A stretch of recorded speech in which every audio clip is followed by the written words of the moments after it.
we were just out there today with that, with the stone again. That faces northwest, that ramp. It's about a 2-mile fetch length over to Jamestown, as a matter of fact. On Sunday, you remember how the wind blew here on Sunday? There was quite a chop which rolled in there. And it's amazing to look at the pile of debris and garbage that's now on that ramp already that came out of the bay. It's pretty nasty. This is probably a high tide line, this is a seaweed line. Right, but now there's like, we walked out there and there's 15 inches of seaweed and trash and garbage out there. But that was all blown in. But again, the stone, the number 1 stone in the lower part didn't move at all. It's completely stayed put. The number 2 stone, which is the little bit lighter stone up here, has scrubbed slightly, down like a ½ inch, but that's pretty much it. And again, we're now convinced after watching this that the stone is similar to what Peckham Quarry makes is really what you want to use in a situation like this. We know with your ramp there is a fair amount of fetch, depending on the wind direction. I believe your fetch length is northeast, correct? Yeah. So during the winter, during the winter nor'easter, you'll have a fair amount of wave attack as well. Yep. But that's okay. Again, we designed the depth of where this is and the thickness of this sandwich based on the wave height and the wave period which we expect, which we figure out based on the longest fetch length that we can actually pick up. What is the function of geotextile? The geotextile, the purpose of that is a separation. It's mainly a separation material to make sure that you keep the fines from the subgrade from getting up into that stone layer. What's it constructed of? Kevlar, Mylar, or synthetic? It's a synthetic. I believe that it's got some fiberglass in it. There's also some polypropylene in it as well. I can pass it around again, but it's fiberglass, polypropylene. I would have to get back to you on the exact composition. I'm not entirely sure. That's a high-end woven. Is there a projected lifespan for that material? Yeah, that material out of UV is projected 75 years out of UV. If it's directly exposed to UV, that obviously comes down. But being beneath 6 inches of block and 6 inches of stone, it's not going to see any sunlight. Okay. So it also prevents weeds from growing through the rest of it? Oh, sure, absolutely. Yeah, you're not going to see weeds ever growing up through this ramp. You will see algal growth on the concrete surface.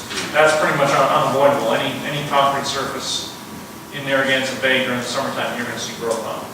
With respect to the blocks, what material is the connecting cable made of, and what is the lifespan of that? Sure. Actually, the cables, believe it or not, are simply an insulation aid. They've got absolutely nothing to do with strength at all. You don't need them. Normally, we make them out of polyester. If any of you are sailors, which I'm sure they're sailors, being in Jamestown, if you think of the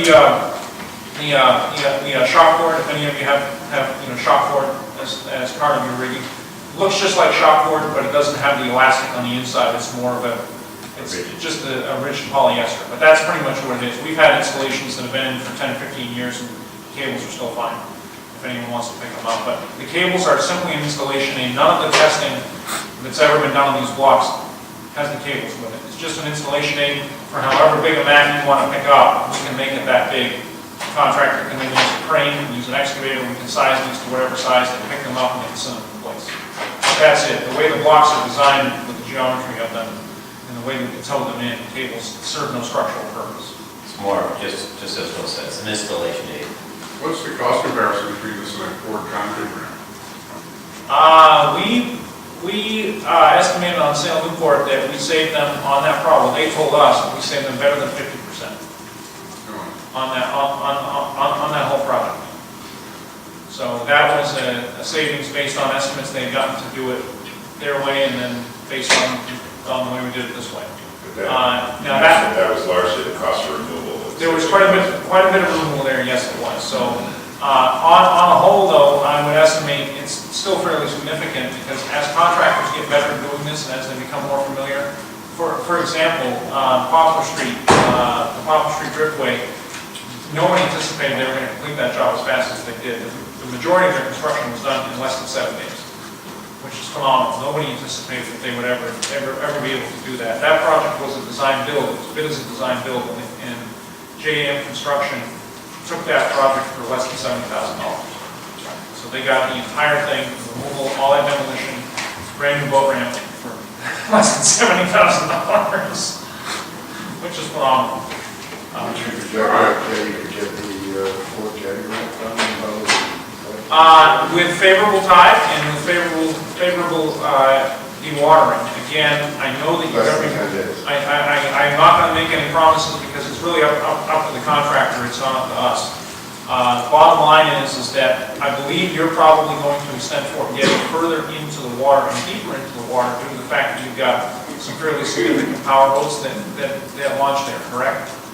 Well, I think we seriously said we go another 25 feet. Yeah. Okay. And you're going to want to go as far as you can to protect that scour hole, because where those boats at low tide are trying to get onto their trailers, they will dig you a scour hole. Well, they're not going to be huge because we're not allowed to dredge, so there is a limitation.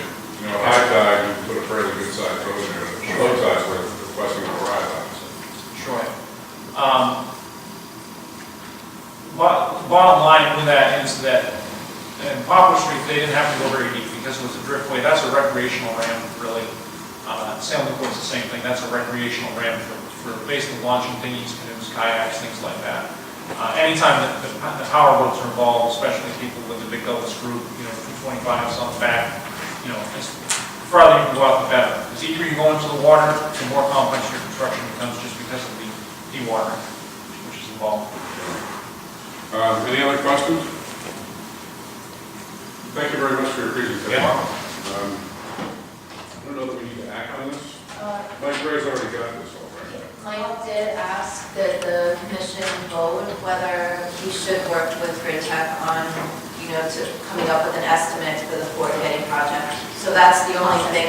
Mike was just asking if you could vote to allow him to Okay. explore this idea. So moved. Second? All in favor? Okay. And we will do a preliminary design at no cost to the town as well. So we appreciate that. Thank you. Great. Thanks for your presentation, guys. Let's get around to it. Okay, now, the next thing I wanted to suggest we move up